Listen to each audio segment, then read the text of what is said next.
Hey everybody, welcome to True Crime Paranormal with the Psychic Sisters. I'm Kristi Brower, here with my sister, co-host, and partner in crime, Katie Weaver. Hey Katie. Hey, how's it going?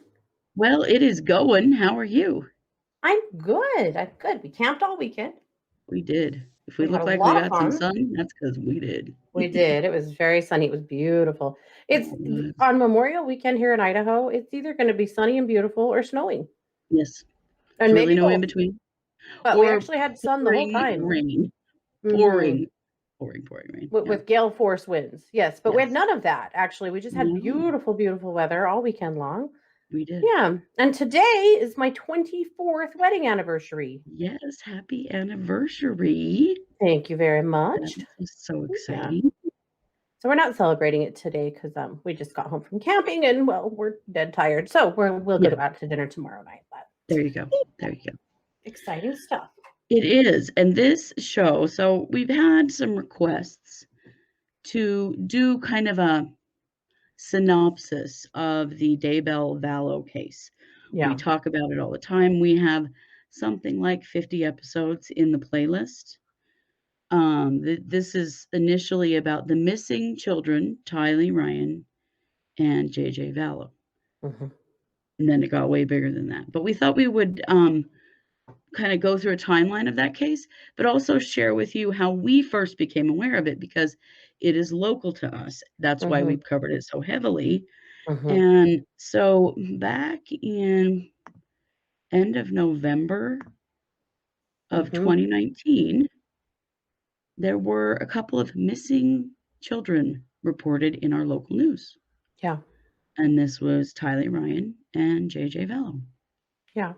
And they were reported missing out of Rexburg, which is where Katie lives. Mhm. And they were reporting that Tylee was 17. Mhm.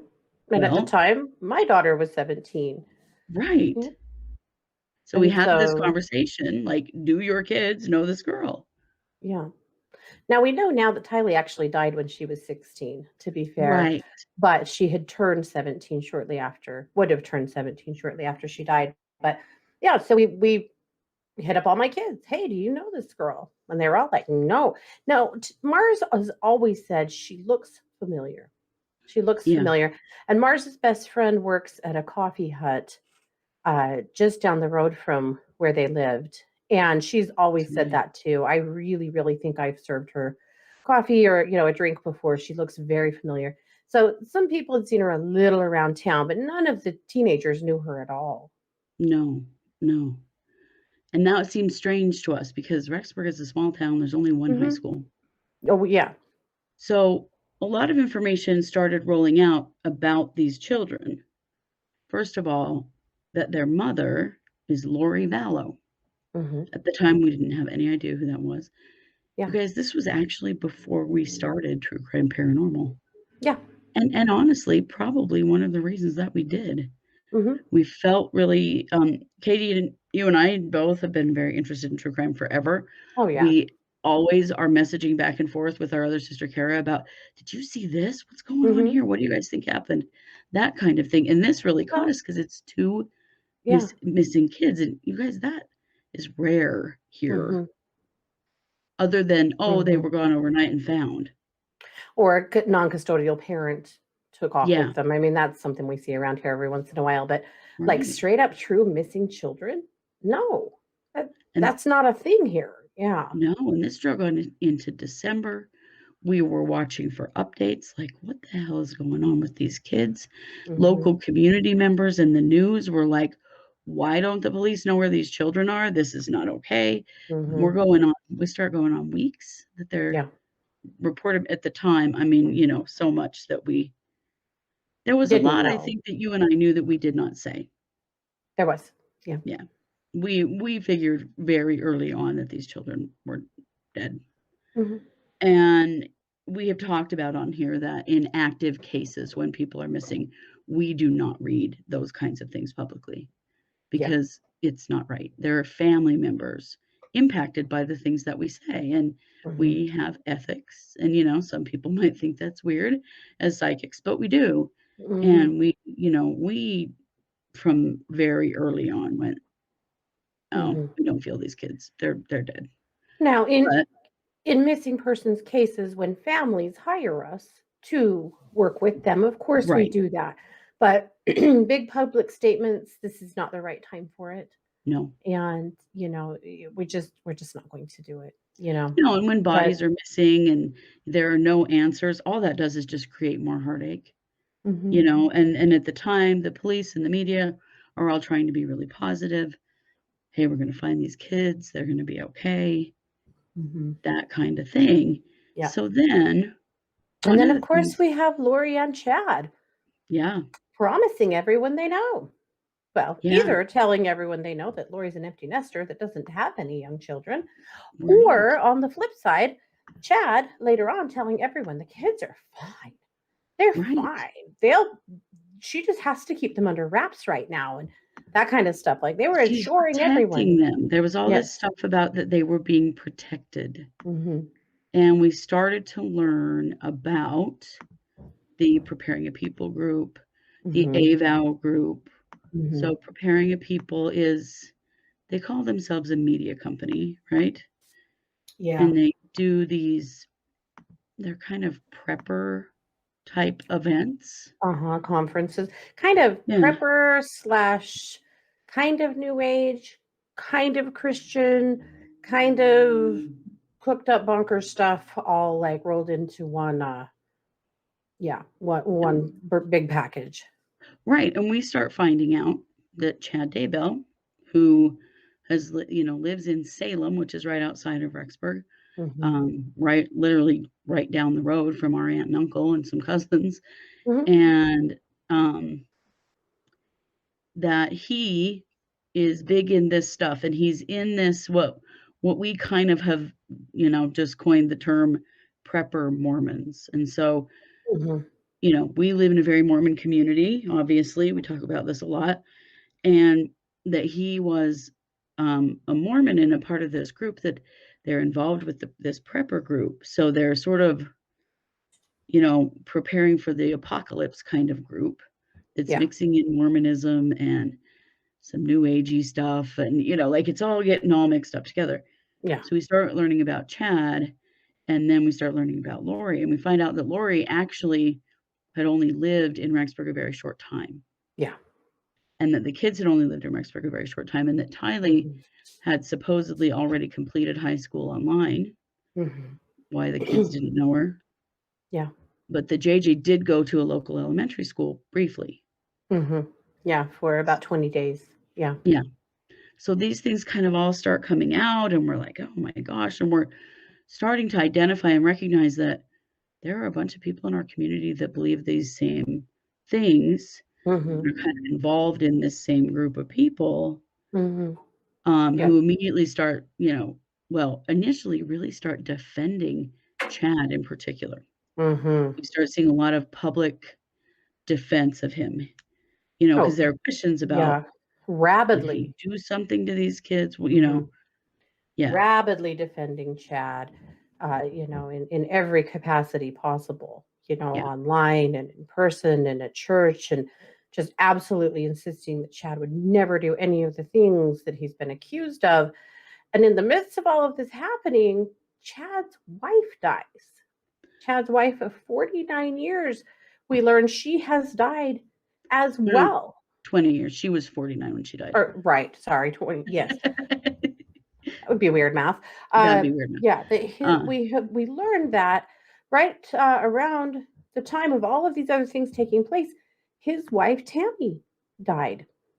and this has all already happened, like, we're finding Yes, out about it, and after the obviously people fact. who knew her, knew that she had passed away, Hmm. but we're starting to go, "What's going on with these people?" Like, these Hmm. kids are missing, his wife has died, she died very suddenly, um, Hmm.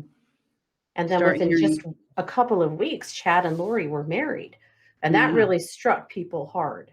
that It happened. did. That was very strange, and there were, major questions that started coming out that Tammy Daybell was buried within, like, 3 days of dying in another state, Yeah. and that seemed weird, you know? Mhm. There wasn't I don't know, Mormons have a pretty specific way of how they handle death and burial and funerals and Yeah. stuff, and this was very, very rushed. Mhm. It didn't seem fitting at all, and he Mhm. buried her in Utah instead of in Idaho here where he lives, which was another Mhm. strange thing. In Springfield, Utah, where her parents live, where they actually Yeah, both where they came from, both of them, right. but yeah. Yeah, yeah, they did, in fact, live there at one point, but there were a Mhm. lot of things that seemed off about Mhm. this.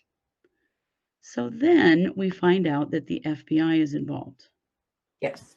and that the FBI puts out and this is by now January of 2020 probably. Yes, and the way we find out the FBI is involved is that suddenly, outside of the Rexburg Police Department, is this giant FBI trailer, like Yeah, working unit thing yeah, that we've never seen in town before. And so there's all the buzz is what the hell's the FBI doing here? Well, yeah, it was easy to see that they were here for this case.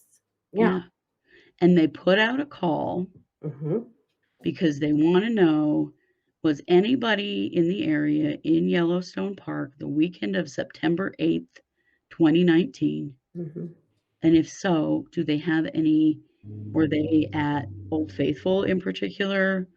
Do they have any pictures or any video that they could Hmm. share with the FBI? Because what they're looking for, and we're showing a picture of this right now, Hmm. if you're watching, and if not, we'll tell you, this is a picture of Tylee Ryan and JJ Vallow, the siblings who at this point are missing, Hmm. with their uncle Alex Cox. With such a grin on his face. Like they're just one big happy family. And Right? as The kids look we, like they're having fun. hmm, This looks like a positive thing. yep, This is also the last day that Tylee shows up anywhere on the planet of Earth. yep. This is And then, of literally her course, last day alive.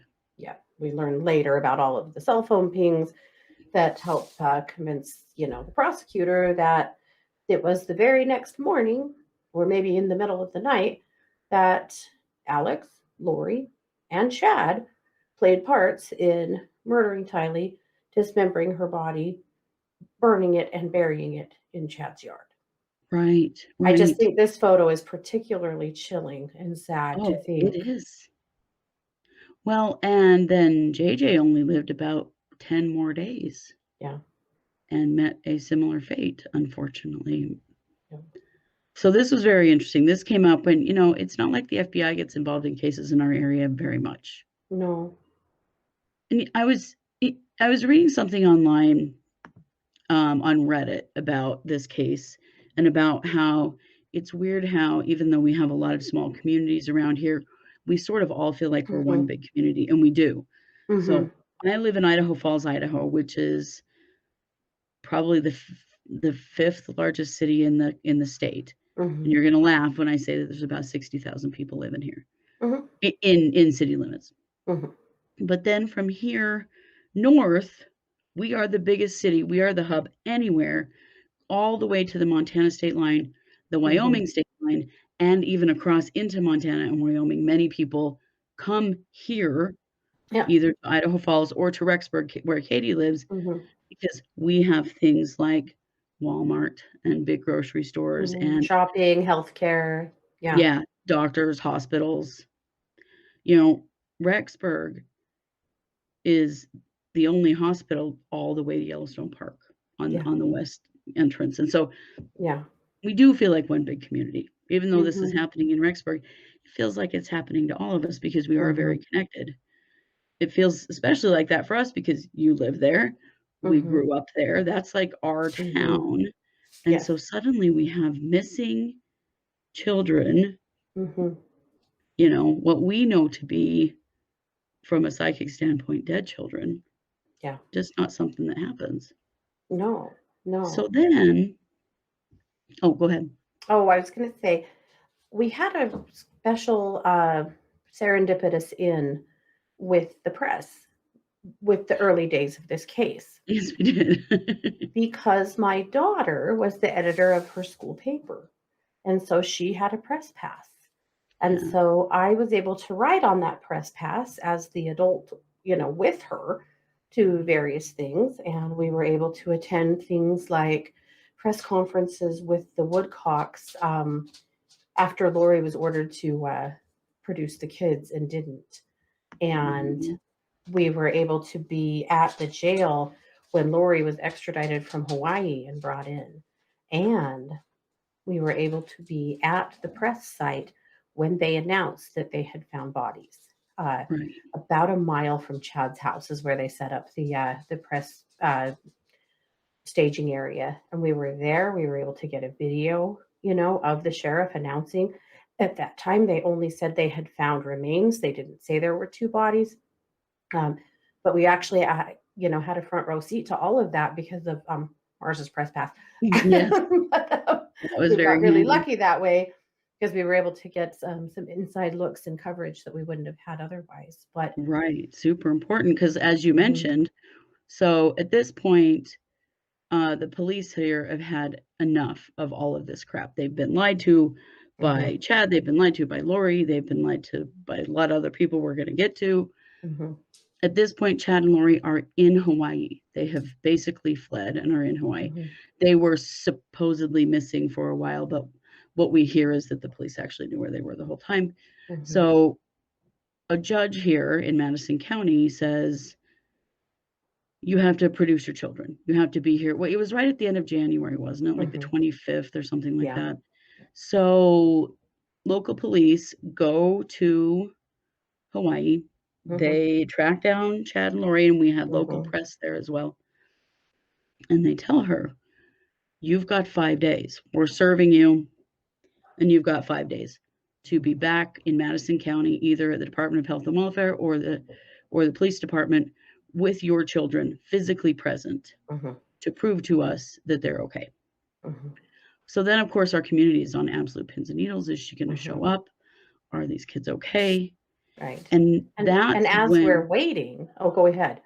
I was going to say that's when we really get a good look at Yes. who Kay and Larry Woodcock are. If you want to share Yes. that.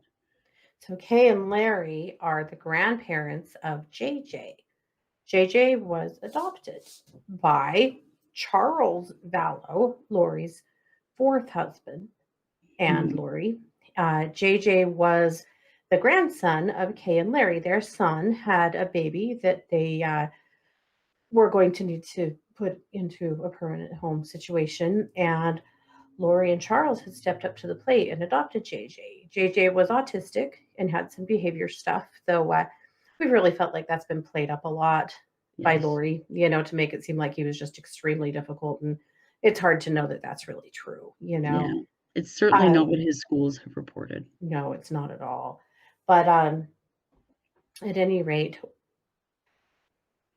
Charles, this is when we start learning about Charles, husband number four, Mhm. and the fact that Charles was indeed killed by Lori's brother Alex. And at the time, the story in the news and the police reports say that the death was self defense. This Right. happened in Arizona, in Arizona in June of 2019, just a couple of months before July, just a couple of months before she came to Rexburg. We know now that there are first degree uh, charges against Lori, Conspiracy. conspiracy charges pending against Lori from Arizona in Charles's death, and so it does seem as though there are murder charges here, and so Yeah. we can now confidently say what we all, I'm sure you guys too, believed, and that is that Charles was truly murdered, not just killed in self defense. Right. But That was an intentional plan. so Kay and Larry have been completely cut off from JJ. And this happened sometime after Charles died. There was a very large life insurance policy, and Charles knew that Lori was fixing to kill him. Yeah. In fact, he had tried to get divorced from her earlier in 2019. And, the golden vajayjay won again. And she talked him into, for whatever reason, not divorcing her. But he had actually made a statement to his attorneys that if anything happens to me, it was Lori and Alex. Yeah. And indeed, something happened. But because of all of that, let's talk about Alex we did. Sorry, we did show a picture of Alex. Never mind. Yeah.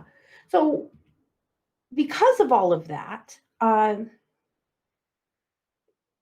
he changed his life insurance policy and took it completely out of Lori's name and put it in Kay's name.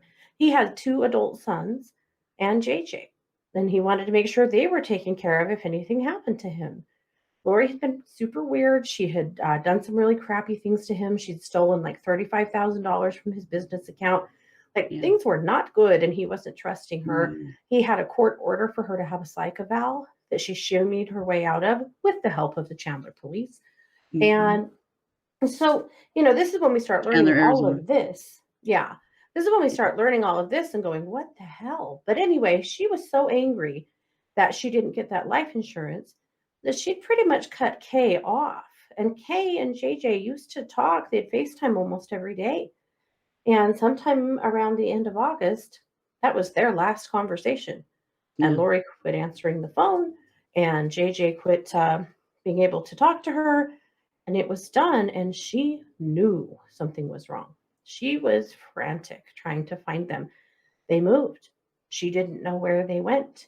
She was in a panic. But this is when they showed up in Rexburg, Idaho. She had no idea where they had gone. But Kay is a great sleuth. And Kay logged in to Charles's Amazon account. She had all of his passwords because, again, he knew something was up and his life was in danger. And he sure did. As we know it was. But she discovered that someone had been making purchases on Charles' Amazon account and shipping them to a place called Rexburg, Idaho. So she called the police in Rexburg, Idaho and said, I think my grandson is there. I think he's at this address. I am very concerned for his safety and would like a welfare check. That's how this all came together. Had Kay not found the connection, had she not found the Amazon address situation, it's possible that these kids would still be buried in Chad's backyard and people would still not even realize they were missing. Might not even have known they existed. Nobody was really looking for them. Yeah.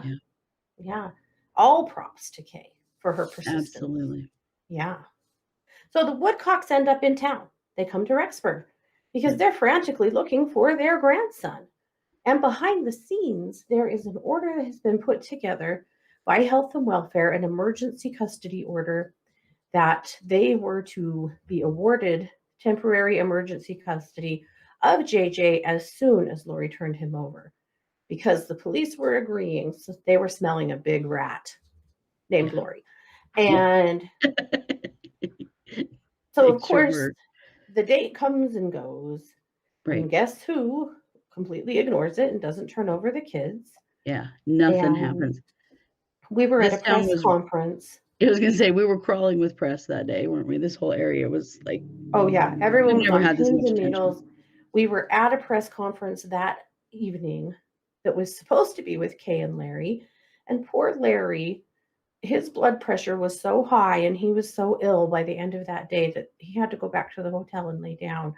And the press conference was just with Kay.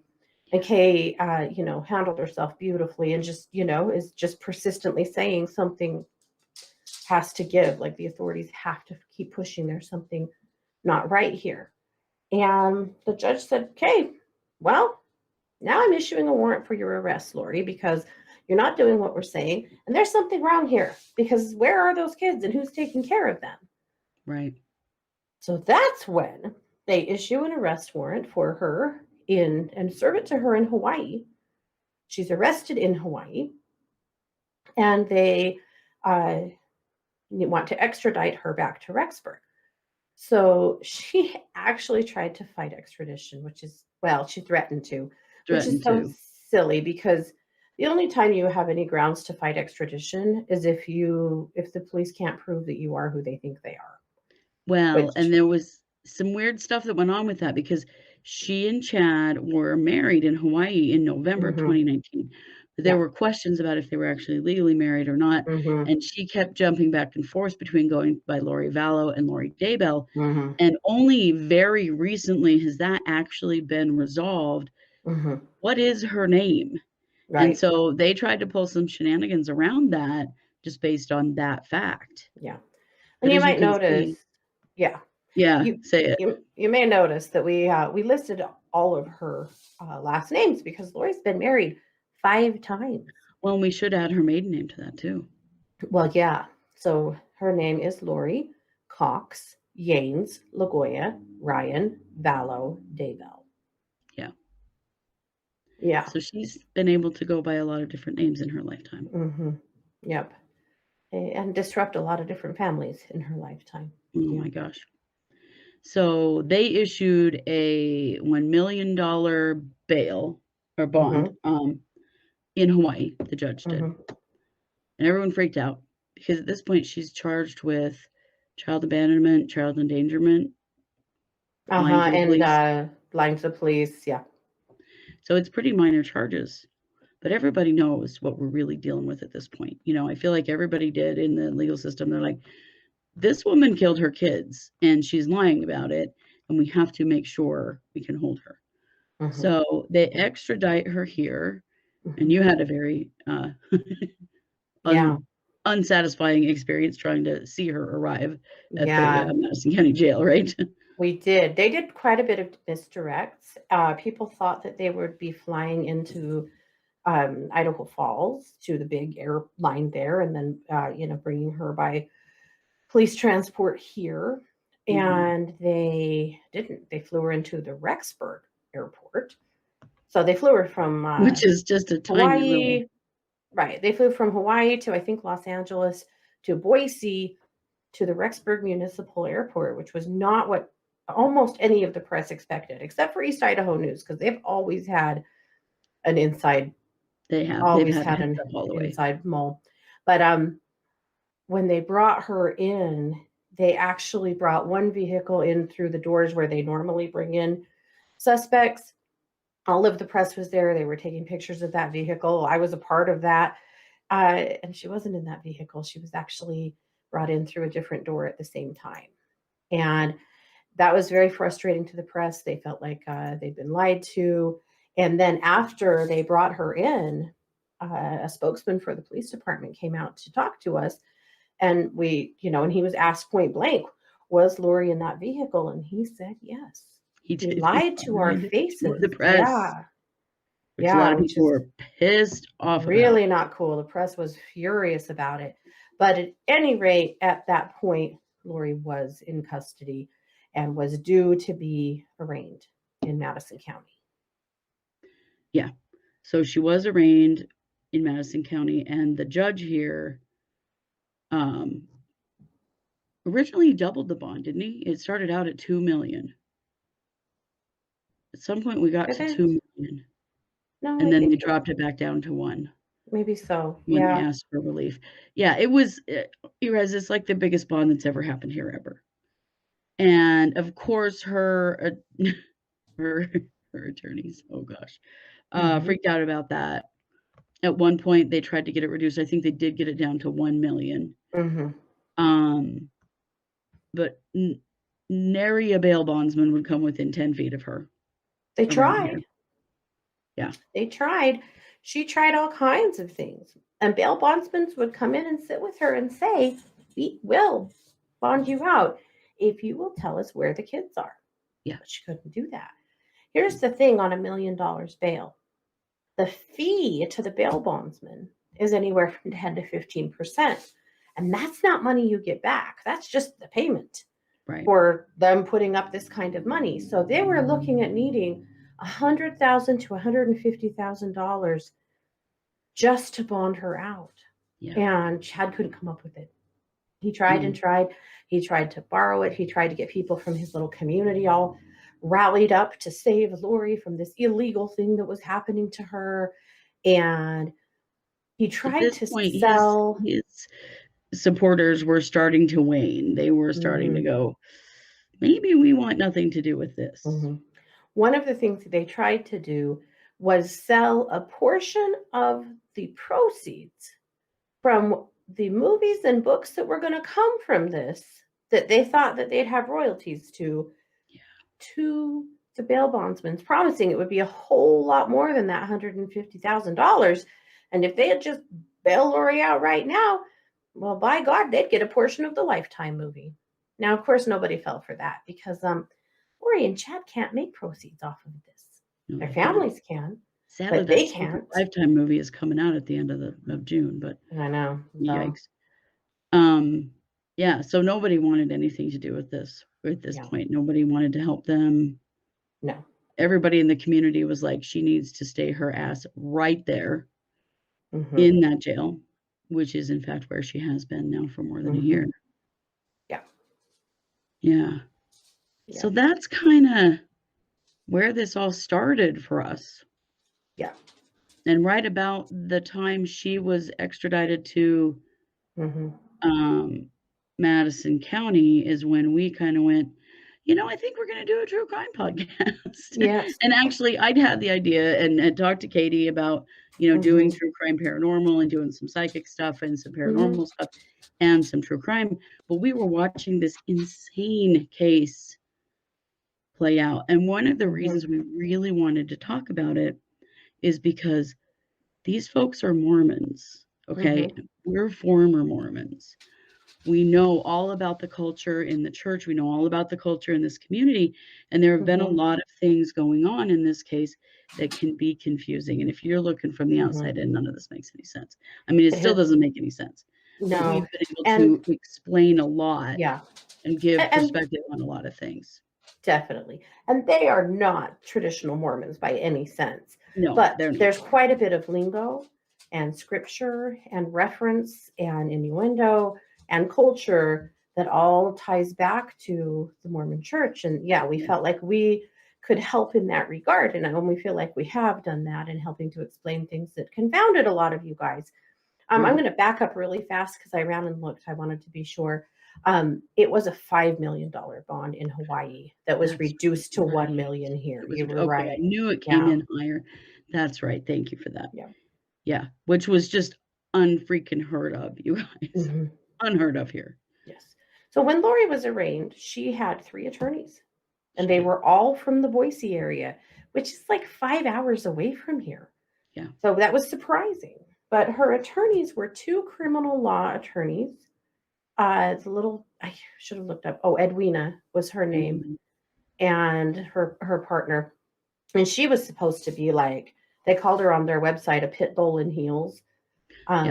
She sure didn't act like it in court. She actually acted very nervous. Her voice shook. I didn't see pit bull in heels. But I don't know. I don't think anybody could look at this woman in this situation and go, I'm confident I know what to do with this. Right. Yeah. Anybody's felt like that from day one. For sure. And they had just met Lori like that day, the day of the arraignment. The third attorney was a family law attorney by the name of Mark Means. Yeah. Well, right after the arraignment, the other 2 attorneys withdrew from the case. Yeah. They either decided that she was guilty as hell and they wanted nothing to do with this, or they realized that she really couldn't pay them, or whatever. We don't know. I really wonder if they wanted her to say where the kids are. You need to tell the judge where those kids are right now. And when she wouldn't do it, they went, oh boy, no. This is nonsense. So then Mark Means stepped to the plate. And what we understand about Mark from other attorneys that have talked about Mark quite a bit, particularly Scott Reich, is that Mark had never even tried a felony case before. Yeah. And it showed. It still shows because he has made a lot of missteps in court. He files things incorrectly. Not to mention just the basic spelling and grammar of his briefs is just horrifying. But anyway, but it's been really interesting to watch this play out because Lori has an attorney that's feeling his way through a dark hallway. Yeah. All this time. Yeah, from the very, very beginning. I mean, one of the most insane hearings I think anyone's ever seen ever was a bail reduction hearing that he had requested. in which he had filed all the wrong paperwork. Mhm. And then he complained the entire time that the prosecutor was being mean to him, and that's why they Mhm. needed to reduce Lori's bond. Mhm. Basically 2 hours of you should reduce Lori's bond because the prosecutor's been mean to me, because the Yes. jail has been mean to me because I don't know what the hell I'm doing, Yeah. basically. It was And honestly, right then I went, "How is this guy still her attorney?" Like, right. and we've now been through a year of this, and we're still going, "How is this guy her attorney?" Mhm. But he Well, is. we've begun to call trips to court with John Pryor, Chad's attorney, and Mark means a belligerent turd circus for all the Yes. right reasons. Yeah. Yeah. Yes, for all the right reasons, most definitely. So, there were a lot of, kind of legal jockeying things that went on for a while, Mhm. and so we were keeping an eye on all of that with Lori in jail and everyone going, when is Chad going to be arrested? When are we going to find out where these kids are? Yeah. I mean, that was One. still the $1,000,000 question. Yeah. Where are the kids? Yeah. And Colby, Lori's adult son, Colby, trying to talk to her in jail on the phone and her telling him, "We'll all be together again soon. Everything's fine. Don't worry. We're all going to be together soon." And Colby knowing something is way, way, way, way wrong. Yeah. So everyone in their family is picking a side. Lori's family is going to the press saying, "Lori is a wonderful mother. She would never hurt her children." Lori's friends are going to the press and lying their asses off. Mhm. You know, Everyone's on Dateline and everyone's on East mhm, Idaho News, and Dateline and East Idaho News start working together, and then we have Justin Lum in, um, Arizona who's working, mhm, and we've got, we're getting mhm, all these different sides of this, mhm. But but we start none of these people are learning, saying where the kids are. yeah, and we start learning more and more about Lori. Besides the fact we learn that she's been married 5 times, Yeah. we also learn that Lori has a string of death around her that is really uh, concerning. We learn that there has been a murder, or not a murder, but a strange unattended death. We learned Yeah. that Tylee's dad, Joseph Ryan, died in 2018. An unattended death, and he lay dead in his apartment for a time before he was found. And that felt very weird. And then, of course, we've learned about Charles Vallow's death in Yeah. 2019. So we have 2 deaths in a row here of Lori's ex-husbands. And then we're looking at Chad Daybell's wife's death, which she was exhumed. One thing we didn't mention is that, and we're sorry, it's just, if this was on a wall with, push pins and yarn, it would be some kind of weird Afghan by now, It but really would. There's no way to do this in a linear way, but Mhm. But one thing we had learned is that Tammy Daybell was exhumed about Yeah. 6 weeks after she died Yes. for an autopsy. She died a healthy woman, just didn't wake up one morning and there was no autopsy. She was just buried. Well, And yeah, yeah, we're so they talking went Fremont back County. and did an autopsy because that was weird. And the day after Tammy was exhumed, Alex Cox died mysteriously in Arizona. So now so everything is just leading up to, there's all these deaths. And Everyone is Alex is talking Lori's about this. brother, just a reminder Alex that is Alex Lori's is Lori's brother. brother. Then we learn that in October of 2019, just right before Tammy died, that that Lori's niece, Melanie, who was in the middle of a divorce, that someone tried to kill her ex-husband, shot him in his driveway. He was driving a Tesla, and somebody shot his window out in a drive-by trying to kill him. And that he and their children were in hiding for fear Yeah. of their life. So now there's all of these things that have happened that don't, it's really starting to look like we have some serious bad guys on our hands here, Right, like, look at how many but people are still, dead. Well, the other thing we learned is that somebody tried to kill Tammy, about 2 weeks before she did die. Mm-hmm. She thought someone ran up to her and fired a gun at her. She thought it was a paintball gun. Mm-hmm. And when the gun didn't fire, that person ran away. And she was like, wow, that was weird, you know? Mm-hmm. But at the time, she didn't know any of this other stuff. No, She she posted just about it on Facebook. It's not like she called the cops. She didn't. no, she did call the cops. Did she Yeah, call the cops? Oh, there okay. was a police report. She Oh, did call the that's right. cops, but she posted on Facebook to hey, friends and family, and I have a cousin who was friends with her and friends with her on Facebook, and she said I remember That's that right. post very well. It was really weird. They live way out in the country, and she was just getting out of her car from a church function and was getting some things out of the back seat when someone in a black mask runs into their driveway, takes a couple of shots at her, and runs away. Yeah. And she thought it was a paintball gun. We know Yeah. now that was Alex, and that was a real gun. Alex Yeah. was actually a super bad hitman, but Worst, fortunately. But now we know there's all of this death and all of this suspicious stuff. So yeah. everyone's on pins and needles last summer going, where are the kids? There's all these Right. rumors that they have had cadaver dogs in Yellowstone, because that's the last place we know that Tylee was alive. Yeah. And so there's all this talk that maybe Can they you like imagine trying disposed to of her search up Yellowstone there. with cadaver dogs? Holy No. shit. Can you imagine how dangerous?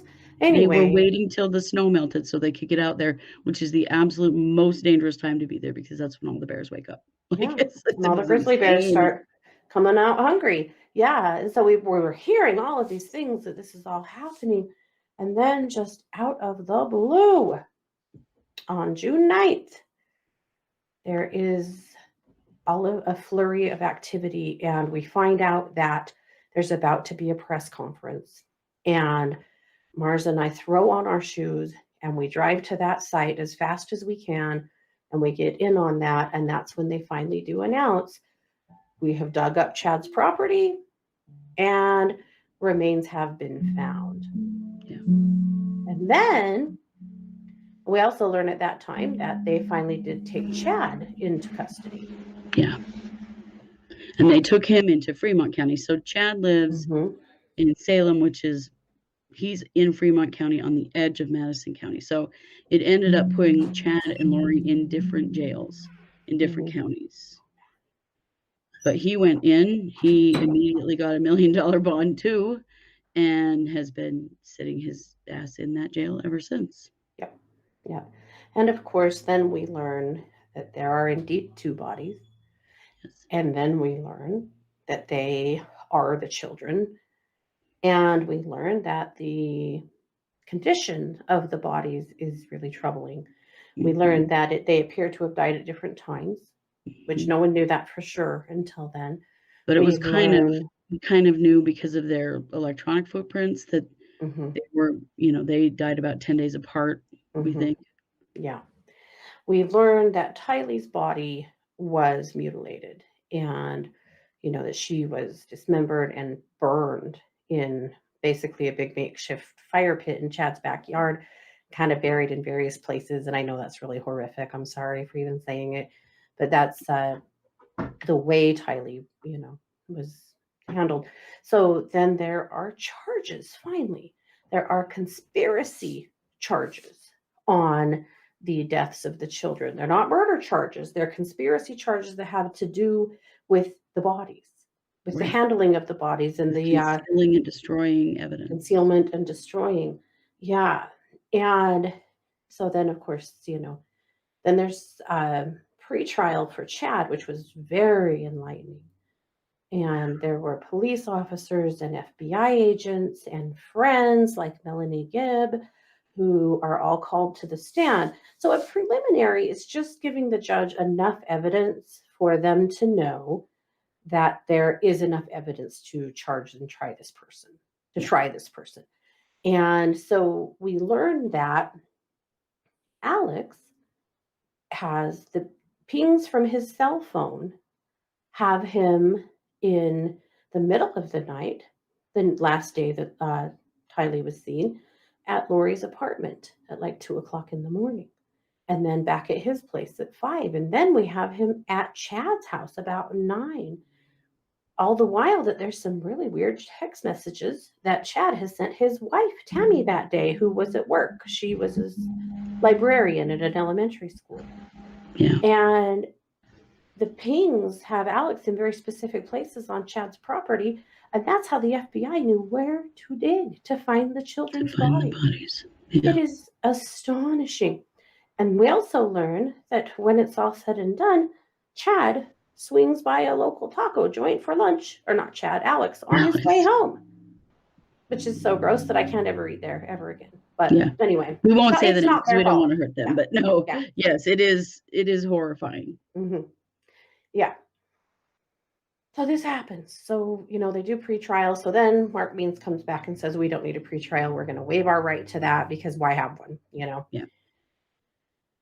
So then all of this last year, there's lots of news doing interviews with family. There's lots of gossip back and forth, like from Melanie Pulowski and her, Lori's niece, Melanie, and her new husband, Ian Pulowski. And that's a whole thing. If you guys want to know all about that jam, just go into our playlist and you'll find all of their drama. It is quite the soap opera. Load of crap. Yeah. So there's lots of that going on. And, lots of news organizations talking family members into doing interviews. And we have Lori's mother, Janice, and her sister, Summer, spinning a big ball of bullshit for Dateline and, really defending Lori. She would never do something like this and lying about when the last time they talked to the kids was, just all this stuff. But not a lot happens other than that. And for a long time, nothing really happens. We have all these trips back to court that are just on all this superficial stuff. The defense tries to get Rob Wood thrown off of the case as the prosecutor because they are accusing him of some poor behavior. They lose that. There's just a lot of wailing and the Idaho Supreme Court, and they get slapped down. Just a lot of drama. They don't, the underlying desperation that you get from all of this is that murder charges are coming on these people, and they have no defense. There's no defense. They have nothing that they can come back and say, this is why we did it, and it's not our fault, or blah, blah, blah, whatever. They murdered children. And so you can see that there's this desperation in the things that their attorneys are doing, nitpicking crap like, you didn't give me this document, or we gave you a 2 terabyte hard drive with all of it on it. I don't want to have to find it. You find it for me kind of crap. And lots and lots of Mark Means whining and refusing to do his job and trying to make everyone else do it for him. I'm being picked on by the prosecutor. Lots of that crap because, looming is Tammy's autopsy finally comes back. They announce it in the news. So we know Chad's wife's autopsy has been back. They don't release it to the public. Or to anybody. In fact, Chad's daughter, Emma, actually does a little phone interview. And this is the only time Chad's kids have spoken up in the news at all. Now, Emma and her husband have been combative on social media kind of early in the thing, and then they got really quiet. But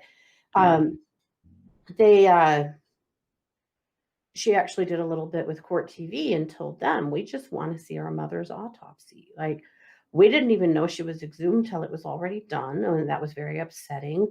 Our dad has now been in jail for all this time. Like, everything is so bad and hard. And now they're saying they have her autopsy back, but we're not allowed to see it. And we're just heartbroken and angry. Yeah. So, but that's basically what the sheriff told them is that, it's an ongoing investigation. And until it isn't, he can't let them see it. Well, and that's when we know something is there. On Tammy. Because if it was natural causes, they would have told the family and it would have been released. We've seen it happen with. Yeah, they just would have said it. They've done it. They've said it in Alex Cox's case, although we still don't believe that that's true. They've said it in Joe Ryan's case. We still don't believe that's true.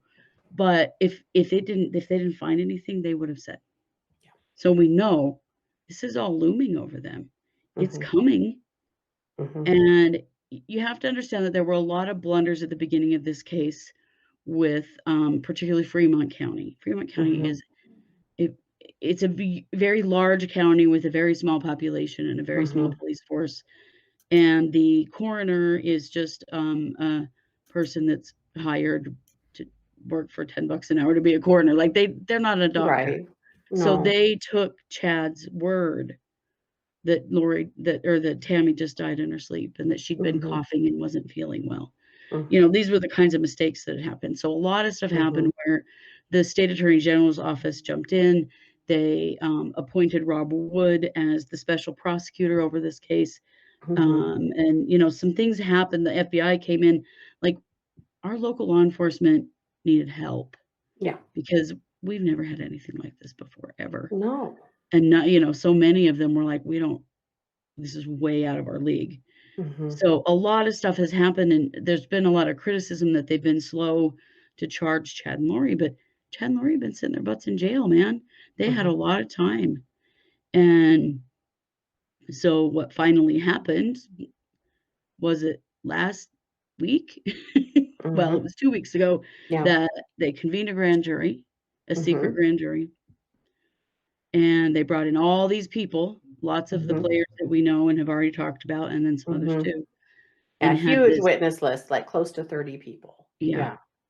including 2 of Chad's children, Mhm. um, came and testified in this secret, grand jury, and they came back and they indicted Chad and Lori in first-degree murder. So Chad Mhm. has first-degree murder on his wife, Tammy, on Tylee and JJ, plus Mhm. he has conspiracy to um, commit first-degree murder on all 3 of them, and Mhm. he has 2 counts of life insurance fraud. Yeah. Lori has first-degree murder on Tylee, first-degree murder on JJ, and then conspiracy to commit first-degree murder on Tammy, Tylee, and JJ. Mhm. And she has federal Social Security fraud Mhm. because she was still collecting the children's Social Security long Yeah. after they were dead. Because they had Social Security because they had dead dads. Yeah. Right? Yeah. So all of that came down. Well, all of that actually, the results of that came down last week. Mhm. So they were arraigned, well, sort of Co arraigned Yeah, there was 1 and a on half these new arraignments charges. that Yeah. happened last Wednesday.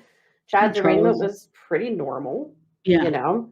Lori, they started, proceedings with a closed-door meeting, immediately came back, and the judge said that, in light of things he was just told, he was gonna put a stay on this for now. There'd actually been a stay on Lori's other case since March, so it wasn't a big surprise, that they didn't arraign her, but, it really We set didn't know everybody's what hair the on stay fire was again. for. Because there'd been a lot of secrecy around it. So that Yeah. happened on Wednesday. So then on Thursday, Yeah. we get notice, it's all over the local news that Lori has been found incompetent to stand trial, and that's why there's been a stay. Mhm. But she's been found to be restorative, which means that Mhm.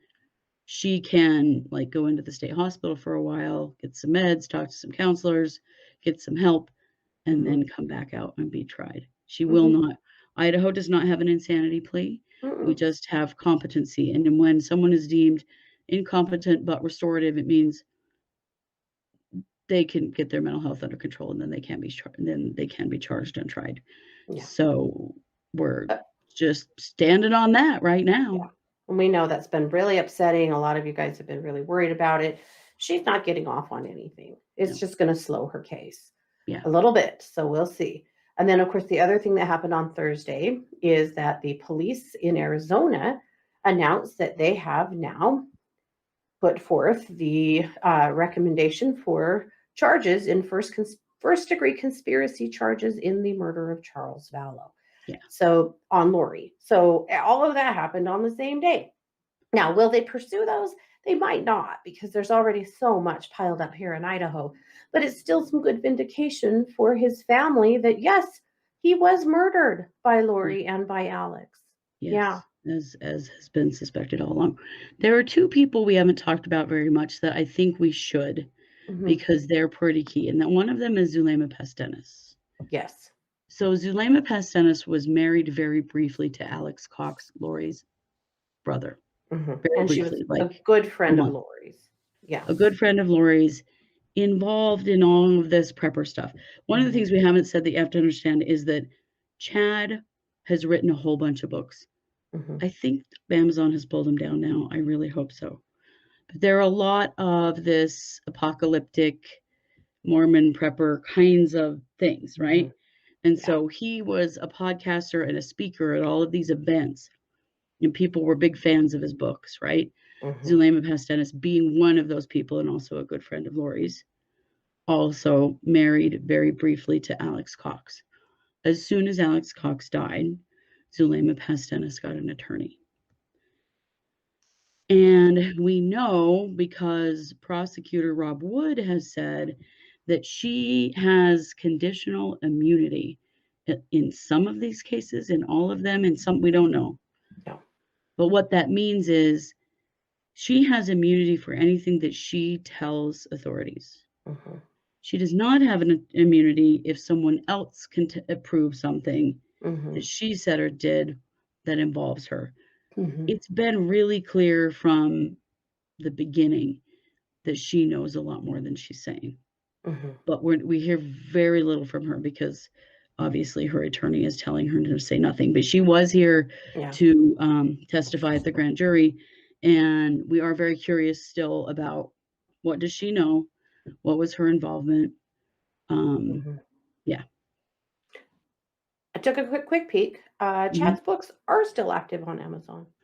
There was Oh a man, huge Amazon had call said they for were going to pull them people. down. They have not. They're all still available. It looks like only via Kindle, but yeah, you can still but you can still go buy that nonsense. Don't buy them. Don't support him. But that's where a lot of this comes from, is that Chad basically has built a following. Yeah. In which Chad started telling people, see, if you know anything about the LDS Church has a hierarchy of leadership that begins with who they call the prophet. He's the president of the church. He, as in it's always a male. And they consider him to be a prophet of God. Around the time that the kids were murdered, it's also crazy, he started telling people in his community and in his church that he is the real prophet of the Mormon church, and that the people in his community need to stop listening to the prophet in Salt Lake City and start listening to him. This resulted in excommunication or voluntary removal, something. He was kicked out of the Mormon church. But you have to understand, when you see stuff that says cult mom, some people are referring to this group as a cult. We don't know that it is. And maybe it would have been eventually had they not been caught. But there's a lot of that, really earnest following of him. And that brings us to Melanie Gibb. Yes. So do you want to talk about Melanie Gibb? Melanie Gibb was Lori's best friend. They'd only been friends since about 2018. They met when Melanie spoke at a church event that Lori attended, or I couldn't decide from hearing that if it was an actual church event or if it was more of a prepper event at a church. But anyway, something along those lines in Arizona. And they had some similarities in their children and in their backgrounds, and they started spending a lot of time together. And Melanie, by all purposes, it seems, really became Lori's right-hand man. Well, Lori isn't she who introduced Lori to Chad? To Chad, yep. She introduced Lori to Chad at an event in St. George, Utah. And that was in September of 2018, you guys. This is what you have to consider. Like, this all happened really fast. Has happened in less than 3 years. All of it. Yep. So Melanie knew that Chad and Lori were having an affair. They were both married. She knew a lot of things. Now, she did one thing that really helped law enforcement. She did one thing that really didn't help law enforcement. She actually, when Lori and Chad first fled to Hawaii, when the police started sniffing around asking about the kids, they asked Melanie to lie to the police and tell them that she had JJ in Arizona. And she did do that. And then after a day or two, got to feeling like that was probably the wrong thing to do and called the police back and said, I do not have JJ and I haven't seen him. So sometime around January, she kind of got feeling weird about what's really going on here. Why did you ask me to lie to the police? Or at least that's what she said. Now we're all really starting to question what Melanie really is up to, but that's what she had said. Yeah, So in January 2020. So she called them on the phone, on speakerphone, and she recorded the conversation. And she basically, and if you want to see this, it is our episode called Scripture Dance Off. Because or a scripture battle, I can't remember, scripture dance off, I think. But they, because she and Lori were fighting each other with basically throwing around verses and villains from the Book of Mormon at each other. But basically she kind of gets them to she tells them it's not cool that they asked her to lie to the police, and she tries to get them to tell her where the kids are, but they don't. But it is a really interesting peek into their dynamic and what's going on there. So a lot of people have felt like Melanie knows a lot more than she was saying. I will admit I fell for her hype. I thought she did a great job at the hearing, at the prelim, and I felt like she was really brave about it. Chad's lawyer was so mean to her, it wasn't even funny, and she really held her ground. She did. But a lot of people have felt like she knows a lot more than she's saying, and that this dumb, naive job she's been putting on is exactly that. And so if you look back last week on Wednesday night case updates, we shared a very short portion of a phone call between Melanie and another friend who had recorded a conversation between her and Melanie that really indicates that she knew that Charles's death was a setup, that he was murdered, that they were making it look like self-defense. And a part we didn't share because we don't have it, but apparently she also basically says in that call that she had known for many months that the kids were dead before the police ever found them, and spilled a lot of tea. And so we're not really sure what's going to happen with Melanie. We suspect she's going to have some charges, unless she's got an use immunity agreement, which, like Zulema does, which she may. We haven't heard anything about it. But, she testified at this secret grand jury, and so we don't know if she came out with all of this at that grand jury and maybe made a deal that she was going to tell him everything she knew if they didn't prosecute her, because ultimately she could be looking at some charges, but we don't know yet. Yeah, most definitely. So Melanie Gibbs, a very interesting player here. She's definitely one to keep an eye on. She puts on a real, I'm just silly and naive and kind of a stupid routine, but it's really starting to look more and more like that's not really true. She was Lori's sidekick. We know that she helped Lori to steal Charles's truck and steal all of his stuff and basically kick him out of their house while he was on business way back in like January or February of 2019. Like, she's been involved in Lori's bullshit for a while. She has. She definitely has. She knows more for sure. Yeah. But that kind of gives you some background. It's not everything, because if we did that, the show would go on for hours and hours, and it's already over an hour long. But we wanted to give you kind of a synopsis of the case, because we do cover it so heavily and it can get confusing. If you want to know more, we have a playlist on our YouTube channel of all of our, and you can go back to the very beginning and then listen to them chronologically, of all of our episodes about this case, because it is so crazy and it is local to us and has this connection to us because we've grown up in this culture and community, that there are things that we understand on a different level, Yeah. But we did want to kind of sum this up. So if you're new with us and sometimes you're like, I don't know what the hell you guys are talking about, we talk about this case every week. So this is what we're talking about when we talk about the Daybell Vallow case, or we talk about JJ and Tylee. This is who we're talking about. Yep. So there you have it. Is your head spinning yet? It should be. It should be, and it probably will be again this week, because it's been a holiday weekend. So tomorrow's the first business day of the week, and we'll see what gets filed, because there was one filing. There's already one filing that we haven't gotten to yet.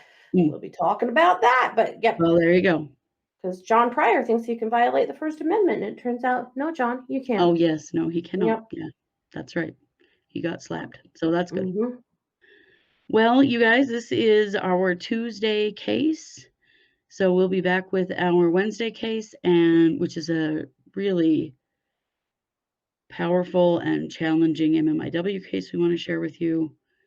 And then we'll be back with case updates on Wednesday night at 7 p.m. Mountain, live streaming on Facebook and YouTube. And then Thursday night will be the Psychic Hour, and it is the first Thursday of the month, which means it's Nice. marching orders. So Our favorite. Yeah, we'll be doing a reading for every sign. And then we totally flaked on pop-ups over the weekend because we were camping. Yeah. But this We were going to weekend, do them, but they there will looked be too some. bad. Yeah. It's really hard to do stuff like that when you're camping, but we Yeah. promise this week there will be some, so there's so much more to come. Yeah. If you want to send us a case that you would like us to look into, go to truecrimeparanormalpodcast.com, and there is a form there you can fill out and send us a case you're interested in.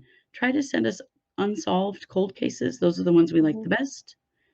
We don't read current cases for reasons we have explained in this episode, but we do present them sometimes depending on what's going on. So if there's something near and dear to your heart, send it to us. Yeah. Yeah. All right. Well, you guys know it. We are True Crime Paranormal with the Psychic Sisters. Thanks for being here. Take care.